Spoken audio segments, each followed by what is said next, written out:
वालेकुम। मैं हूँ आपका एडवोकेट मियां मुआज इस्लाम। आज हम बात करेंगे मूवेबल प्रॉपर्टी पर और इमूवेबल प्रॉपर्टी पर।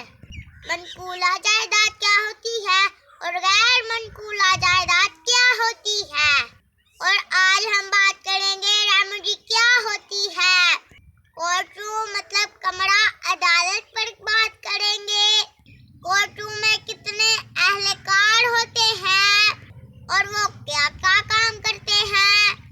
जज साहब के पास कौन सी फाइलें पड़ी होती हैं, वो कहाँ से आती हैं और कहाँ जाती हैं। आज हम डिटेल से इन टॉपिक पर बात करेंगे। आपसे रिक्वेस्ट है मेरी वीडियो को कंप्लीट देखें और मेरे चैनल को लाइक और सब्सक्राइब करें ताकि आपको मेरी नई से नई वीडियो मिलती रहे। तो चलते हैं मूवेबल प्रॉपर्टी क्या होती है। जैसे कि लफ्ज़ मूव है, मूव का मतलब होता है हरकत करना, एक जगह से दूसरी जगह लेकर जाना। जो चीजें एक तरफ से दूसरी तरफ लेकर जाई जाए उनको मूवेबल्स कहते हैं।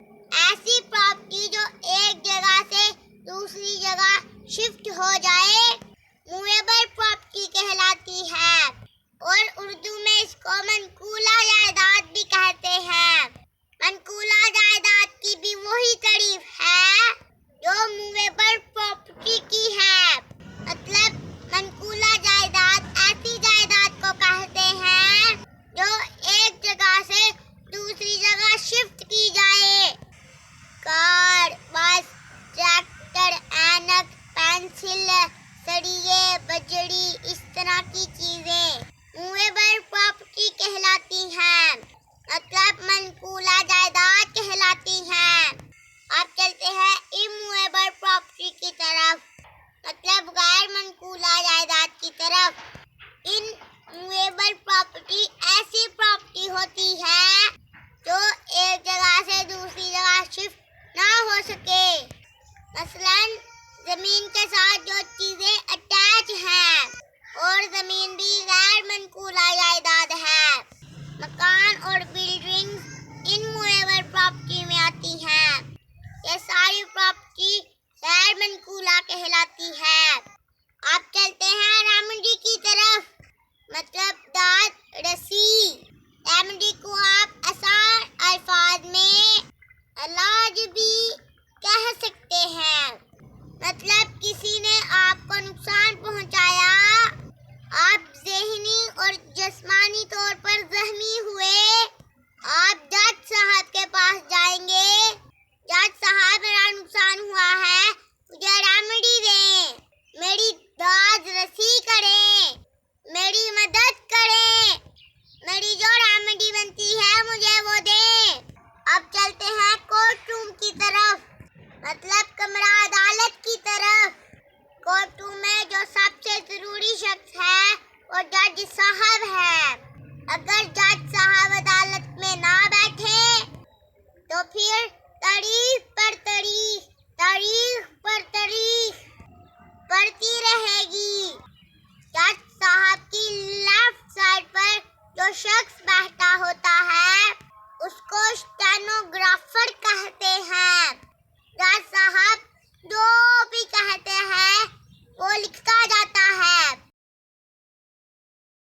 जज साहब के सारे ऑर्डर स्टेनोग्राफर लिखता है, इसका काम सिर्फ लिखने से है। जज साहब की राइट साइड पर जो बंदा बैठा होता है उसको रीडर कहते हैं। रीडर का काम होता है सारी फाइलों को मैनेज करना, मतलब एक सीक्वेंस के साथ रखना। पहला किसका नंबर है, दूसरा किसका नंबर है, तीसरा किसका नंबर है, ये सारी तरतीब लगाना रीडर का काम है।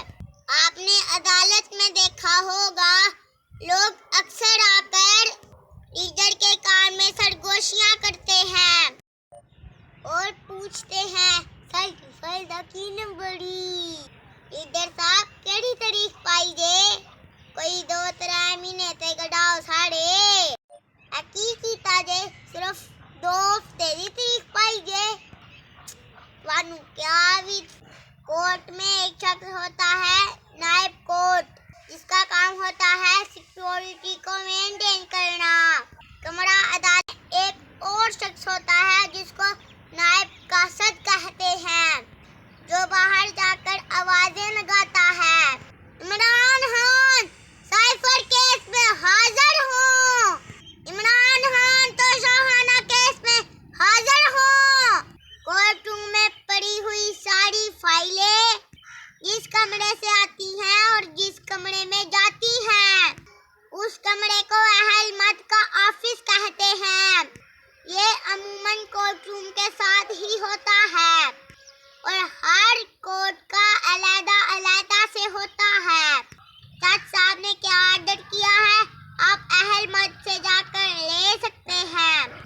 वहां जाकर आप फाइल की तस्वीरें बना सकते हैं, सारा कुछ देख सकते हैं।